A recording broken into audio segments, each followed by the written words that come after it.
growing up, like, fuck that dude. Like, this is an example I love to use. You remember when Christian Bale, like, yelled at that dude on the Terminator set? Yeah. So I was, like, 12 years old when that audio came out. You want me to trash your fucking lights? You know? It's distracting, right? And I remember hearing that and I was 12. I was like, what an asshole. Fuck Christian Bale. You're Batman, dude. You're yelling at like a lighting, dude. 10 years later, I made one movie. I was like, what the fuck did that lighting guy do? Yeah. To make Christian Bale so mad that he even knew who he was. Like, and then and then I did some digging and it's like the guy was in the shot. Yep. He was on his phone. Oh. And Christian Bale's trying to cry to a Terminator. Ooh. He's a 35-year-old man trying to cry to a robot. Right. These days is easy, but this is 20 years ago. In a bad movie. Like, that's horrible. Like he's trying to cry halfway through a bad movie. And there's a lighting guy fucking around in a flak just because like my dad died 9/11. So they're like, how could you possibly go there? So your dad died during 9/11. He died in one of the buildings? Yeah, he was a fireman.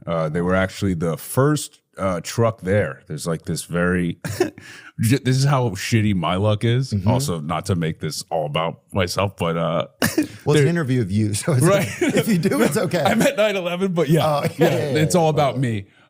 There's a very famous shot that you see every 9/11 besides the obvious ones, but they were the first truck over the bridge to the so the 9/11? Yeah, so the front page is just like Pete's dad. And like, oh, so he's waving out the window. Yeah, he's like that. So yeah, they were the first truck over there, and pretty much the whole house, you know, died. Oh, which is sad, but also at least he died with his pals. You know, it's kind of. They all went as a group, huh? That's his truck. No, that's the picture. You see the truck on the bridge? Oh, yeah. My dad's in there, dude. I wonder if. Well, you know, that's something Shane Gillis would say, dude. Pretty gay, dude. Yeah. He's in there. It's pretty gay. I don't know. Yeah, dude. Yeah, my Down syndrome brother's in there. Yeah, I feel like that's what Shane would say the whole time. That's your dad right there? That's my pops, dude. Dude, you're Latino? No, all white and Jewish and Irish. Oh, wow. And a little Italian. Yeah, but I feel like our family looks mixed, but we're not. Well, it's crazy that he died in 9/11 and also part of him is accused of doing it. That's the craziest part. So I think that's where you're the Bermuda Triangle of 9/11. Well, it is a little weird that they were the first truck there. That is true. It's almost like he was too ready to go. Yeah, it's the old Irish hello, huh? Yeah, that's the Irish part, I think. Oh man, he's a handsome guy. What was he like? He was fucking hilarious, man. He was. My memories are, few and far between because I was 7, but I just remember laughing a lot. Him being pretty jacked. And smoke a lot of cigarettes and driving a Subaru Impreza. That's all I remember. Always had a big smile on his face. But my favorite thing is, I don't know if you have, I'm sure you do. People come to your shows and they're like, I don't know, your dad, or I know your cousin or whatever. A lot of people lie to me about that just to come backstage because they know I can't be like, right, sure or whatever, but I don't want to hear about it. Of course you want to hear a story about your dad. Of course. I could always tell who is telling the truth because the second they start talking, they have this big smile and their eyes kind of light up. And they call him Scotty, which is what his friends call him. So I always could tell. And everything I hear is always really sweet. So I'm sure they keep the horrible things away. Yeah, Scotty bet on the Jets. Yeah, he did. He's a big Jets fan. Oh. Yeah. Yeah, but you lost your pops too. You were young too, right? Yeah, I was 16. My dad died. He was just older though. But I think I mean, losing your dad when you're a kid is kind of tough. I think obviously it's tough. I think it is funny as you get older, you want to know the different stuff about him, Yeah. Like, was he a pervert or whatever? What did he like? Because it's still more information, Like, did he sleep in his car or whatever? Like, what did he do, for fun? I think it's worse at your age though, because you could fully understand the scope of what happened. And you're at such a pivotal age in your life where you're growing and becoming a man. I was really young, so I didn't even really know what the fuck happened. Right. And it hit me later. Like when I was in college, I was like, oh, I'm pretty angry about this. Like it'll show up more and more as I get older because you understand like that's really sad to happen to a kid. But I feel like at your age, and forgive me if I'm wrong, but like that's like that's like visceral. That's some tough shit. Yeah, I think, my dad was so old. My dad was my dad was born in 1910. He was an old man. And so What? he was 70 when I was born. So he was 86 at that time, right? Holy shit. So it wasn't like I had like this, dad that had this energy. And, I had this kind of dad that was like a sleeping in the distance a lot, or like, all inadvertently causing shit to like falling asleep in the carpool. He'd come pick me up and he'd fucking doze off out there, and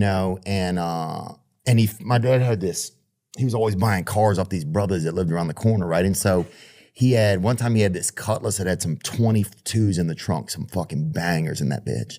And he would just listen to like Rush Limbaugh and shit, like on with bass. Cranked up. Oh, bro.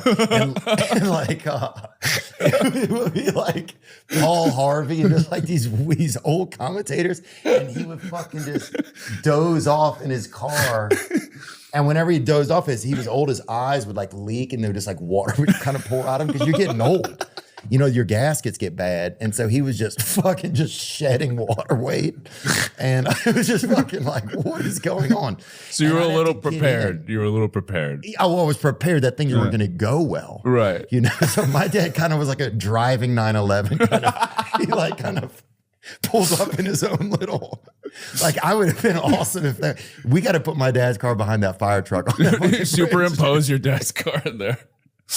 Yeah, he was always the 911, dude. Every time he came in, and sometimes you'd have to get his fucking car doors didn't work. You had to climb in the fucking wind.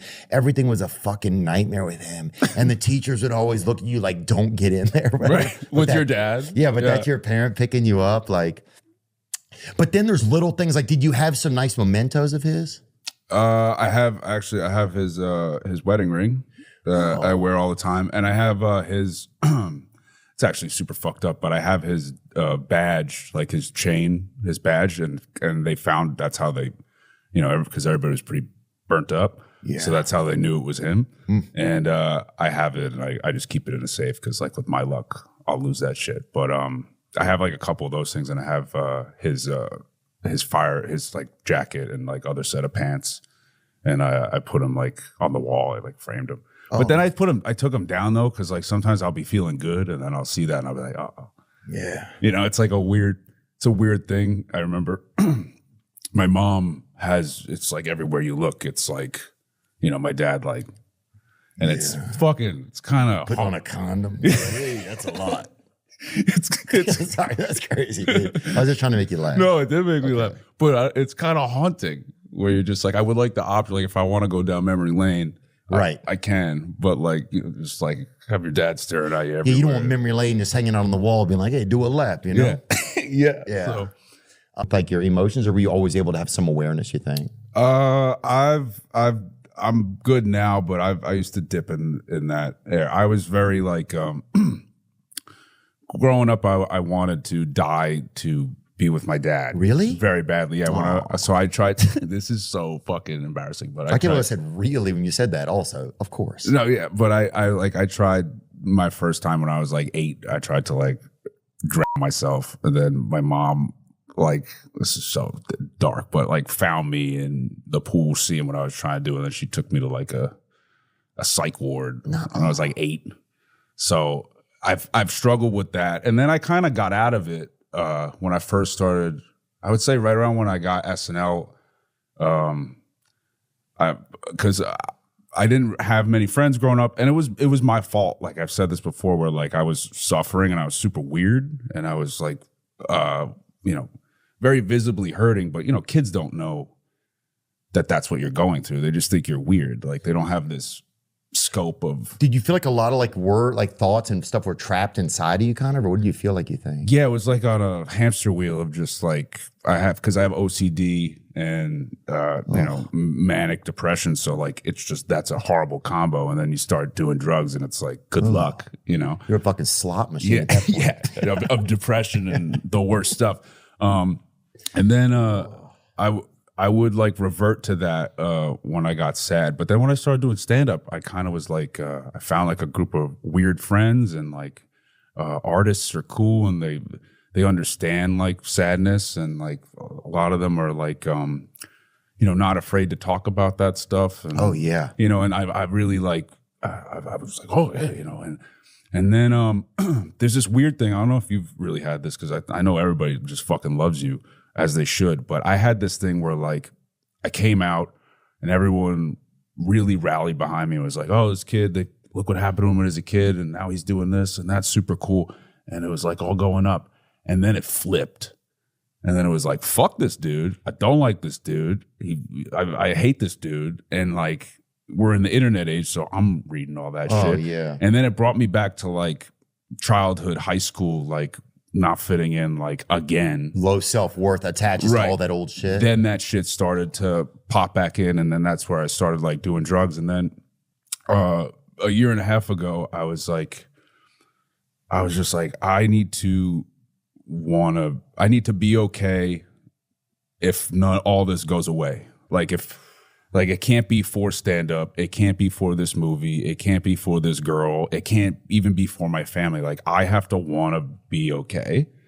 Otherwise, all this shit doesn't work. Fuck, dude. When you say that, it's so scary to me. Bro, because I don't know if I could ever, like, even though I feel like I am, if there's a big part of me, the truth is, I don't know how I would feel if I didn't have somebody else's feelings to base it on, No, yeah, it's like or if I didn't know how somebody else felt about me to base it on. Yeah, that's how I live. We're people pleasers. Yeah, 100%. We laugh at me, please. Yeah. Like, you know what I mean? Like watch my movie. Like when I go outside, take a picture. Like, and then See me, even if you call me a faggot or whatever, we can bleep that out. Yeah. Or we can just say that he said it. Yeah. But anyway, at least that's like In the context, that makes sense. Yeah. Yeah. Only if it's during Pride Month and you mistook me for one of your best buddies. Yeah. Yeah, not in like a regular. No. You should stand by that. Okay. Yeah. Okay. But yeah, you can't. But that's a hard thing to you're undoing. For me, it was like 25 years of people pleasing, and that's why I live.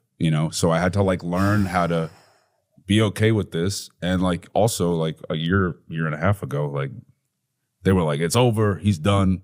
Is it the media tabloids, that type of shit? Yeah, where it's just like there was like articles that were like, I smoke crack and live with my mom, and I was like, all right, like maybe part of that is like not all of that. Look, like it's a 2-bedroom. It sucks when there's like 4. It sucks when there's 4 things in the article that are wrong, but there's one of them you're like, actually, yeah, that's fucking kind of true. But and I'm in rehab alone reading this, and a lot of my friends, I would say I still have half of them, but a lot of them, it got to a point with my use and like how I was behaving where they were just like, I love you, but like this is too much. Oh wow.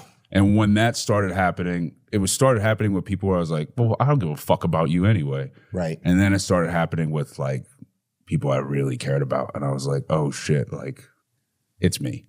Dang. You can only go, it's everybody else for so long. Yeah. And until you're like, okay, I get it. And then, and that was kind of it for me. Was there a day you kind of turned it in? You were like, I'm dropping the rock today, Oh, where just like I need to leave. Or were you just like, I'm going to go definitely get some help? Like, or was there like one conversation that kind of cemented it for you? I guess, yeah. Once you start to see like, man, that person is stepping away from me. God, it must be. Yeah. Because it's weird. Sometimes you want to make your outside, you want to make it match kind of how you feel on the inside. It's like, that's exactly I want you to leave me because I left me so long.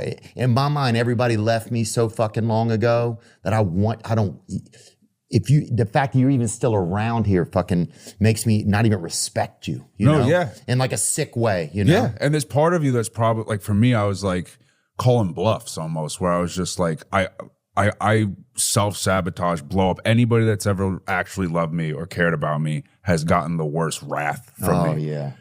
It's few and far between, but when it happens, it's fucked up. But this whole like, fuck you, leave me, like, go ahead, leave me, they started to. And I was like, oh shit, you're calling my bluff. And I love you and I don't want you to go away. And then you go into therapy and you're like, fear of abandonment, you have BPD. This is why from your childhood, you did this and your grandpa did this and now you're this. So like you got to do that sort of work. But yeah, it got to that point where people I really fucking loved. And also my mom, my mom's the most supportive person in the world. She's a cool lady. the best. I mean, like, What's her name? Amy. Oh, She's it's the a best. good name. She never dated. She married a fireman, Amy. Yeah, she's a nurse. Like, Nuh-uh. yeah, they met each other in grammar school, like super Staten Island. I want to marry a nurse. And my mom, look how cute my mom is. Oh, she's just a sweet great. lady. She never dated after my dad died. Just raised me and my sister like alone and worked hard. And she's been the most supportive ever. And it got to a point where she called me when I was in rehab, and she was like, "My biggest fear is that I will turn on the news and see that my son has died." Oh. And she's never been like that, like, you know, because she's so supportive and just, you know, wants to always have positivity around. Yeah, and she already lost something she loved. That'd be Exactly. And that killed me. tough. Oh. Yeah. So like I was like, all right, you know, can't die until she's dead at least. Yeah, all right, Amy. Yeah. You got it. Like when that lady says that to you, look at that lady. I mean, how are you gonna be like, I would have to be a heartless fucking sociopath to not get my shit together, you know? You're like, okay, this is what I need. Yeah. Oh. I don't know if you were recording, but I mentioned before that dude was awesome. And you said you were in contact with him. Yeah. And my question was, how? Dude, we got to send you over there to see that guy. I would love to hang with that dude. Sometimes, like, I don't know. When I watched it, I thought it was really cool you did that because you switch it up. You'll have like an Oscar actor, then an athlete, then like this Amish kid. But it made me like appreciative for like what I get to do and what we get to do and some things I take for granted. Oh, yeah. When he was just like stoked to like get in a Corvette with like two chicks. And he's like, that was like my whole life. And I'm like, oh. Goes pretty fast, too. Yeah. It goes. Press the pedal. Yeah. So there, it made me super reflective. Like, and like, I thought he was adorable. Yeah, he's a nice kid. Yeah, nice and like very honest and earnest. But I also was just like, man, I got to stop like taking shit like that for granted. Yeah, I think a lot of that just comes into gratitude, you know, and having that, if we can just try to get that as part of our days, you know. I struggle with it, but I think that's it too, you know. Well, your serotonin must be so like you're operating at such a crazy level, dude. You're interviewing the fucking president. Like you get to do shit every day that is someone's like, if I get to do that once in my life, like that's my whole life. Yeah. And you're living that every day. So it's like the crash it's hard. Well, you too, man. I mean, at least you got to date a lot of beautiful women. I got stuck just interviewing the president and this Amish kid. You know what I'm saying? I'd trade. I'd trade, dude. I'd trade. I'm not trading him. He's only 16. First of all, that's illegal. So. I will say a funny thing about him. That one of my favorite things. I was like, "So do you ever listen to music?" He's like, "Well, we do 3 hymns every day when we get to school." He goes, "But every now and then we'll sneak off and listen to some Def Leppard." Oh, so fucking rock. That's awesome, dude. That's fucking awesome and cool for Def Leppard, dude. That's what I thought. Dude, they should do Amish festival. They should go straight there. Absolutely, right to the source. Yeah, right to the fucking source. I haven't heard of Def Leppard since Joe Dirt. Def Leppard sucks. Yeah. But that shit made me laugh. And he said they listened to some Morgan Wallen. Who's that? And some Gunna. I mean, and Gunna? Yeah. I would pay to see. Bring that up. But also, wait, before you do, the guy on the left in this photo, is that not Bruce Springsteen? Yeah, it is, obviously. That's Bruce Springsteen? How? Yeah. What do you mean that's not Bruce Springsteen? Who is that guy? I know he's in Def Leppard, but that's Bruce Springsteen. Who is that guy? Google, like, zoom in. That's Bruce Springsteen, dude. Oh yeah, it's him. Oh, wait, now it's not as much, but it looked like him for a second. There's David Hasselhoff over there on the right. Do you have footage of him listening to Gunna, dude? Oh no, but he does have a good quote about it. I would love. You know what's one of the funny things is Morgan Wallen and I were texting, and he's like, "Man, what if that kid did that walkout with me at my concert?" Oh, dude. But he doesn't have an idea. He was gonna I think it was being considered for Canada. His show in Edmonton last week, but the Amish don't get identification. Oh wow, they're off the map. They don't get like a passport, no ID. Nothing. No, if somebody's like, "Do you have an ID?" You have to just draw a picture of yourself and show it to them like that.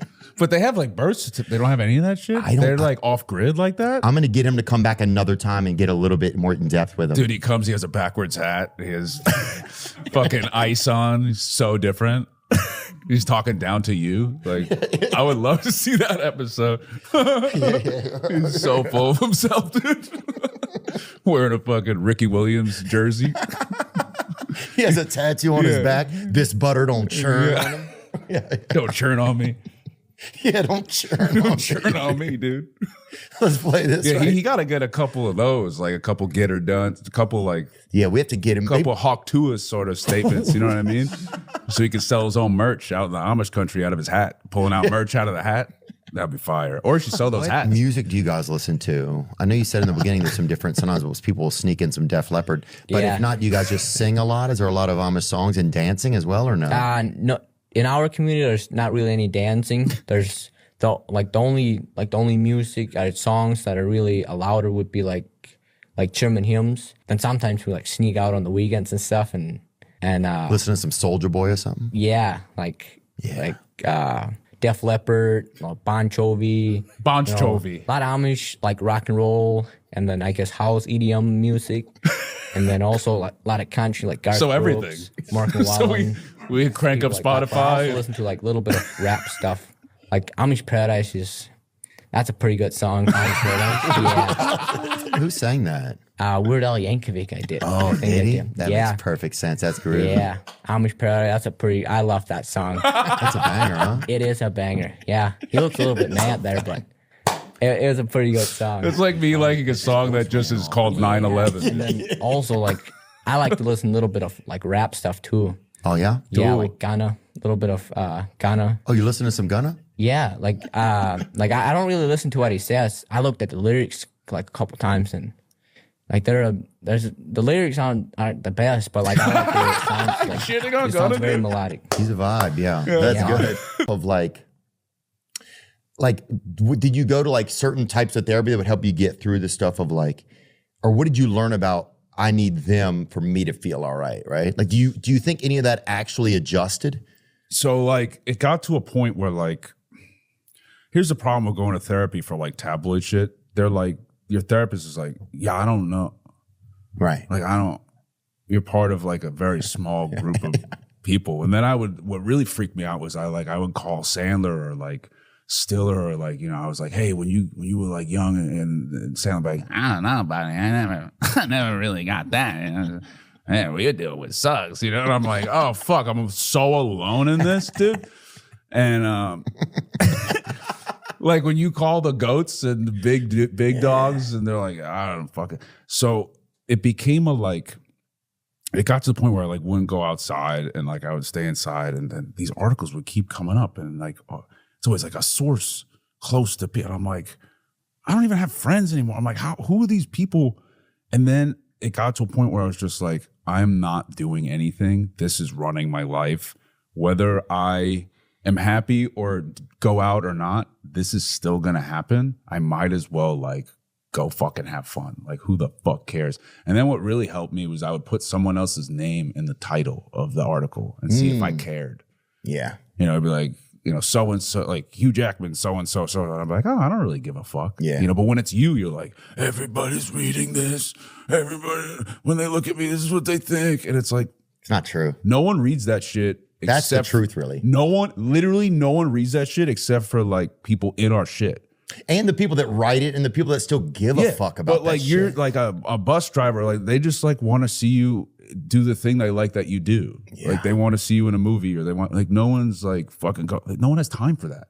But we're in this like bubble where it's like we think all this shit is like matters. Well, I think that's a scary thing about Hollywood. The scary thing that always kind of scared me about Hollywood and that sort of environment is it feels like they build you up and then they can it's this cycle, right? They can't wait. Right. And it feels like it's dirty, Yeah. but it's just the most opportune cycle. Every moment of it, there's a possibility for everything, right? And so I Look think at that's Pedro Pascal right now.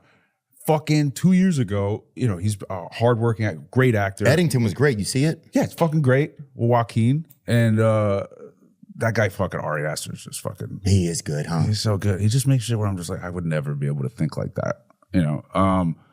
But everyone was like, he's worked so hard and, you know, has been a struggling actor, fucking blows up so fucking hard. Everyone's like, daddy, daddy, Yeah. daddy, daddy, right?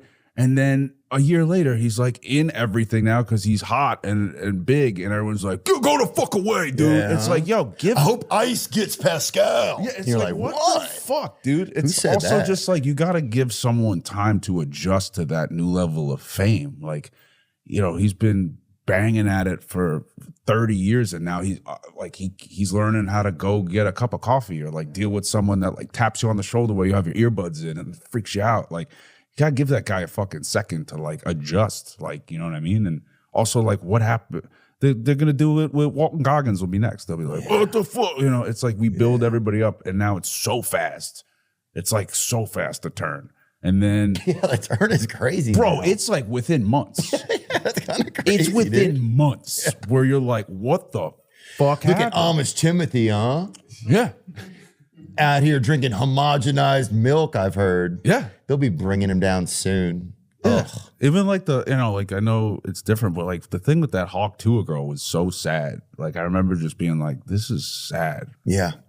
Like she's not, you know what I mean? Like, What's going on here? She was jerking or something. She was kind of hypothetically BJing a man or something on the interview, and then they got her into a meme coin or something. I was like, what? Yeah. What She was like this sweet girl that's like everyone fell in love with her because like she's like, you know, kind of normal and like just cares about pets, and everyone's like, this girl's actually cool, you know. Then does like one thing that didn't go the way everybody wanted it to, and like she doesn't know how to fucking run crypto. Like I don't even know what no. I don't even know what crypto is, dude. Dude, are you kidding me? If I can't hold it physically, like I don't fuck with it. Yeah, dude. And the fact that people were like, yeah, I'm Fuck you, like this girl. This is who you're gonna. Everything going on in the world, and fuck this girl. Are you kidding? Like, leave her alone. Yeah, she had a pretty good blowjob recipe, I thought, Yeah, you know? yeah. Like, I mean, people are just I laughed. Yeah. You know, I mean, God. this is the enemy. It's so crazy. It's crazy, dude. But I think as if you can get on the right side of your own self, right, then you can be in control, or you can at least have some awareness. And that's where I think like the value is these days is the relationship you can have with yourself is more important than ever. And just understanding of what's going on, Right. that this is how it is. And so let me be in control of myself and not just at the whims of how do other people feel about me. Just all these little things of, like all these addictive things, you know, it's like if the more you can get control over yourself, the better chance you have, you know. There's also part of you though that has to go through it to understand a little bit. Like, Yeah. you know what I mean? Like, I was also super judgy, like growing up, like, fuck that dude. Like, this is an example I love to use. You remember when Christian Bale like yelled at that dude on the Terminator set? Yeah. So I was like 12 years old when that audio came out. You want me to trash your fucking lights? You know, it's distracting, right? And I remember hearing that and I was 12. I was like, what an asshole. Fuck Christian Bale. You're Batman, dude. You're yelling at like a lighting, dude. 10 years later, I made one movie. I was like, what the fuck did that lighting guy do? Yeah. To make Christian Bale so mad that he even knew who he was. Like, and then and then I did some digging, and it's like the guy was in the shot. Yep. He was on his phone, and Christian Bale's trying to cry to a Terminator. Ooh. He's a 35-year-old man trying to cry to a robot. Right. In a bad, These days is easy, but this is 20 years in ago. a bad movie. Like, That's horrible. like he's trying to cry halfway through a bad movie, and there's a lighting guy fucking around in a shot. The lighting guys over there doing these things and the lighting thing. Yeah. So it's like he was right, but like the world don't know that because the world has not made a movie or dealt with any of that stuff. There's no way to win, right? There's no way to win the thing where everybody likes you. It's all just a trap, you know? Yeah. And they could smell it on you. And we don't know what people are going through. You don't know what Christian Bale's going through. Yeah. He's so good. He's unbelievable. It's also just like, I remember, you know, before, it sounds shitty to say, but before you're at a certain level or in this thing, like, I remember I used to be like, wow, that guy's a fucking dick. Like, you see like a video of someone being like, hey, can I take a picture? And they're like, hey, man, I'm like eating or like whatever. Yeah. And it's like, maybe that guy's like fighting with someone, or like maybe he's having a bad day. Maybe his grandpa is sick, or maybe he's just fucking hungover. Or there's so many like think about how you feel every day, you know. So we're just so quick to be like, oh, that guy's a fucking asshole. Yeah, it's what like a maybe piece he's of tired, shit. dude. Maybe he's tired. Yeah, maybe he has a back. Maybe he's one of those things that are supposed to be working out your abs on. Yeah. Maybe he's in the fucking zone, dude. Yeah, maybe he's locked in, dude. He's locked in, dude. You're excited about having a child, and then we'll get you out of here. You know, it sounds super corny, but just like super stoked to give this kid a happy childhood and be reliable and just like not. You just don't want your kid. I mean, fuck, do I know? I'm not a dad, but I'm gonna be. But like, I assume I just want my kid to not have the same troubles I had and fears and insecurities, and just be there, be there and be like a solid like rock, you know. And also, I'm excited to see my girl be a mom. Yeah, that's gonna be cool. Oh, that is cool. You know, and it'll probably be so hot too.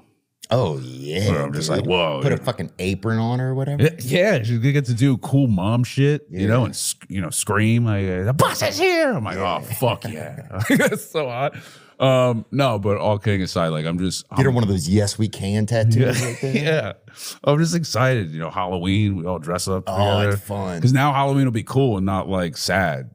You know, that we're all being whores and we're 30. You know, it's like, yeah, you're out there slurping some chick's crotch for a Snicker or whatever. Yeah, totally. Type shit, man. Hell yeah, dude. So, and then after you're done slurping, she's like, I don't even have Snickers. Yeah. And you're like, oh, Halloween, dude. Boo. Boo. But yeah, how does Amy feel? What's she weighed in about My mom it? would have this kid with me if she could. My mom has been fucking starved for a grandchild. She's talking to my girl's belly being like, I'm Mamie. She's like, that's Grandma Amy. I'm Mamie. I'm like, you got to back off. That sounds a little cultural appropriation as well, a little bit. You got to back off a little bit. She's overly excited. It's also, it's sweet because I feel guilty about my mom giving up dating and just having a life in general to raise me and my sister alone. And I didn't realize it till I got older, like, oh shit, like she was kind of the GOAT. Like she really cared. And I feel like since me and my sister moved out and we're getting older, like she's kind of, I don't want to talk in any sort of way about, but I feel like she's kind of bored and a little lonely. Because I've been like, you should date, and she's like, nah, your dad was my guy, and I'm like, oh, they don't make you anymore. This woman, you know what I mean? And I'm very excited for her to have not purpose, but just like to be excited about something and like you know, baby something. You know, and raise something. So I'm really excited to see her in that grandma role. It's gonna be cool, dude. I'm excited for Amy. Yeah, I'm stoked. So it's gonna be fun. Yeah, and to just grow the family. It's cool. You guys deserve it. Thanks, man. Yeah, I'm excited. I'm also like we're I don't know if you have a huge family, but I have 6 aunts and uncles, and they all have 3-4 kids. So there's like 40 cousins, and I was first in the paint to have a kid. So really, yeah. So this baby's gonna get all the love because it's first. Yeah, you know what I mean. Oh yeah, hell dude. Yeah. So I'm stoked. That's gonna be awesome, man. I was just thinking real fast about what did I think about Silver Linings Playbook? No, what is that? That's a good movie, man. It's so good. It's cool dude. To think about it. God, I saw it like a couple weeks ago. Remember Chris Tucker was in it, Rant? You're like, oh shit, it's Chris Tucker. Dude, that movie is so good.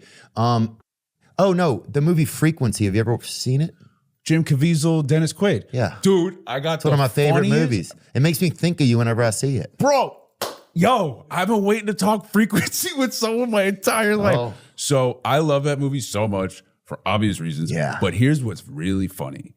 2002, it came out in what, 98 or 2000? It's a good movie. So it's 2002, and my grandma for Christmas got me the Frequency VHS or DVD, and she was like, you're gonna love this movie. And I watched it, and I was just like, why would you give this to me? Like, it was not a movie at like 8 years old, 6 months after my dad died, that I was like prepared to see, but it's literally the Pete Davidson fantasy. Yeah. So guys, Jim Caviezel is fucking in the present.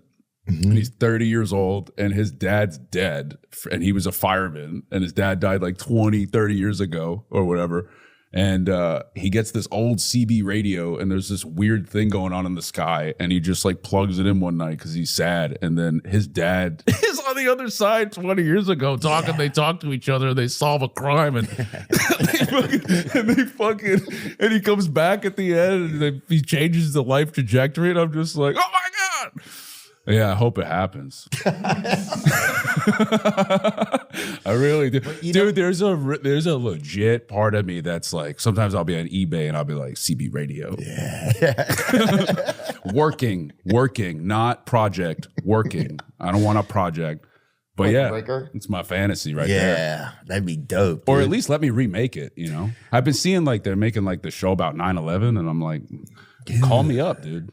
I should be grandfathered into those projects. Yeah, I should get a piece of those. The power of but it's the power of filmmaking and stuff. Man, this movie filled in little spots for I think anybody who had a father or didn't have a father. Just it fills in little pieces. That's dude. Thank you very much. You're gonna be a dad. You're gonna be out there inspiring some young child's future.